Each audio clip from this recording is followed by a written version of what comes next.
Hey guys, it's Thursday, so welcome to the Thursday show. I'm Pastor Chelsea, and I'm so glad that you're joining us as we connect our online community, as we connect to Christ and connect to each other. So thank you for joining us today. I want to talk about a word that many of you may identify with: anxiety. I think a lot of us have experienced that, probably especially this year. And I know for me, back in March, April, May, June, all the way up to now in October, I have experienced anxiety this year in ways I had never experienced it before. I generally like to think of myself as a pretty level person when it comes to my emotions, but when you have so much extra happening, like this year has provided, I think it leaves us feeling anxious more often than we might normally experience. And so as I was going through this journey of trying to wrestle with anxiety, feeling stressed, feeling physically tight in my neck and shoulders, and just all the awfulness that can come with anxiety, I love how in the midst of those kind of moments, that's when God brings us to the resources that we need and helps us grow. So for me, God brought me to this book, Get Out of Your Head, and reading through it and getting to read through it with my high school girls' Bible study this summer transformed the way I look at my thinking and really helped me take that anxiety back under control. And so because it was so transformational for me, I want to share it with you. Over the next few weeks, we're going to do a bit of a book club where I just take some highlights of what I learned from this book and I share them with you.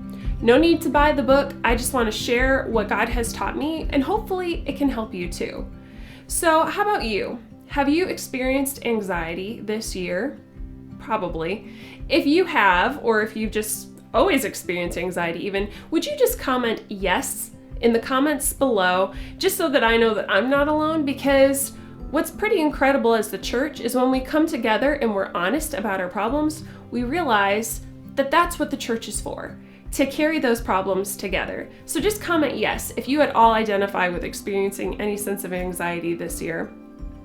Well, what I want to do is I want to start a conversation on how we can take back control when we're experiencing anxiety. And let me just start with reading a quote to you from chapter 1 of this book. It says, "I want you to know that you do not have to stay stuck in anxiety. God has built a way for us to escape the downward spiral, but we rarely take it.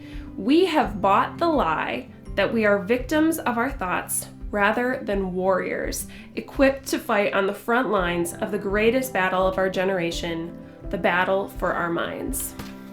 That quote really set the tone of what the whole first chapter talked about, and it talked about victim mentality. The victim mentality is basically when we believe that we are victims to our thoughts, victims to what happens to us. We think that our thoughts are in control, and we think that our thoughts are just these things that happen, that pop up, that we have no control over, when in reality, we have control over our thoughts. Here are a couple signs where maybe you've experienced from a victim mentality yourself. This comes from WebMD. You might feel powerless, unable to solve a problem or cope effectively with it. You might see your problems as catastrophes. They might just feel really overwhelming. You might think of others as trying to purposefully hurt you.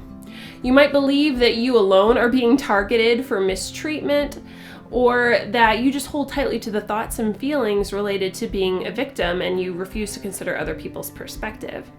Those are just a couple that could go along with this, but what would this look like in real life? Well, I can speak from experience in times where I've thought I was the victim. Thinking maybe where, I can't do any better on my homework or my tests because the teacher's out to get me and the teacher just grades things unfairly. That's an example of me thinking I was the victim and turning a teacher into a villain. Or thinking, I can never get a promotion at work. Everybody is just trying to keep me in my place. They don't listen to my ideas. Or, I can't overcome this anxiety. It's just in control of me. Those are all examples of victim mentality. Well, you've probably identified a little bit with that because I think all of us have told ourselves we're the victim before. So how do we change it? How can we change our victim mentality?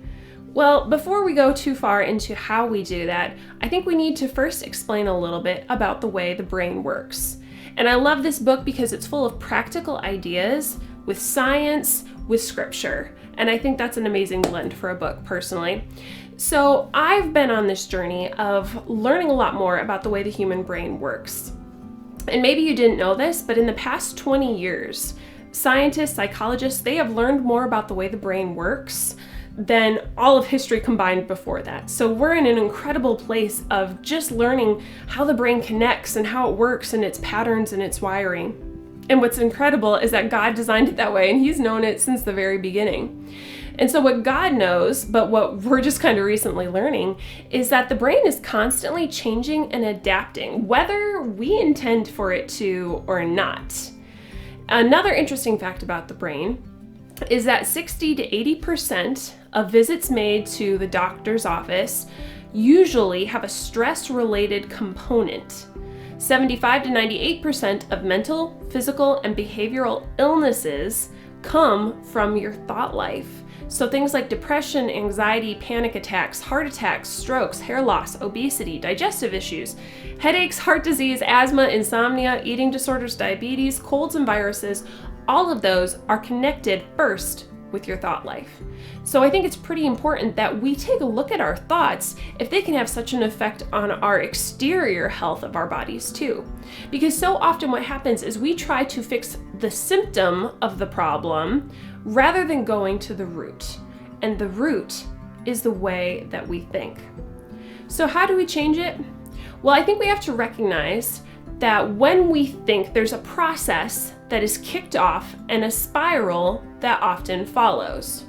So we often start with an initial thought that could come because something happens or could come as a reaction to something that we're facing. So we have the initial thought, which then leads to the emotions that follow how we want to respond or how we've trained ourselves to respond. The emotions then lead to our behaviors, how we interact with what's happening, which leads to affecting our relationships, which leads to consequences and choices that we make in our life. And so maybe an example of this would be that I think that everybody doesn't like me at work. And so that leaves me to my emotion, which is feeling lonely, rejected, bitter, angry at other people. You could have a lot of emotions that could go with that, which then leads to my behavior. Maybe I will act aloof and not engage with my coworkers because I think that they're out to get me and I'm feeling like they're out to get me. So I'm going to act like they're out to get me, which then hurts the relationships that I would have with my coworkers at work, which then leads to consequences of maybe I don't last very long at that job because I've already hurt myself through that whole thinking spiral. That's the downward spiral that often happens whenever we have a thought, and it always starts with a thought and can lead to all sorts of different consequences. What I'm proposing, what this book is proposing, what scripture tells us is that we can interrupt that thought and rewire how we respond to it. 2 Corinthians 10:5 says, "Take captive every thought to make it obedient to Christ." Let me read that for you again. Take captive every thought to make it obedient to Christ. That means that if we're being told to take captive our thoughts, that means it's possible to take our thoughts captive. That means that we can change the way we think. Not only can our thoughts be changed, but we have been given the power to change them. The average person has 30,000 thoughts in a day. How many of those are positive for you? How many of those are negative? You have the power to interrupt the thought and change it, because how we think shapes how we live. We're going to talk about this more and get into some more specifics in the weeks ahead, but I hope that this has maybe challenged you today as you reflect on your own thoughts. Now, what I want to do is I want to share some copies of this book with those of you who want to follow along. Maybe some of what I've said has sparked something in you and you're curious about reading it yourself. And so I want to give a book away next week. The way that you enter is just comment on this post. You can comment anything you like, But all of the comments that are put on this video, I will enter into a raffle and I will choose a winner for next week, and you'll get your own copy of Get Out of Your Head by Jenny Allen. It's a great resource. But maybe you don't even want to wait that long and you want to get a copy yourself. I highly recommend it because this has been transformational for me. So as we go from here and we head into the week, think about your thoughts. What have you thought about them before? Have you thought that you were a victim to them? Have you thought that you're in charge of them? How many are positive? How many are negative? Because I want you to remember that how you think shapes how you live. And Jesus has given us the power to take our thoughts captive. I look forward to seeing you next week. I can't wait for us to talk about this book more and see how it can change the way we live and the way we think. But thank you for joining me this week. I hope you have an amazing Thursday, and I'll see you on the next one.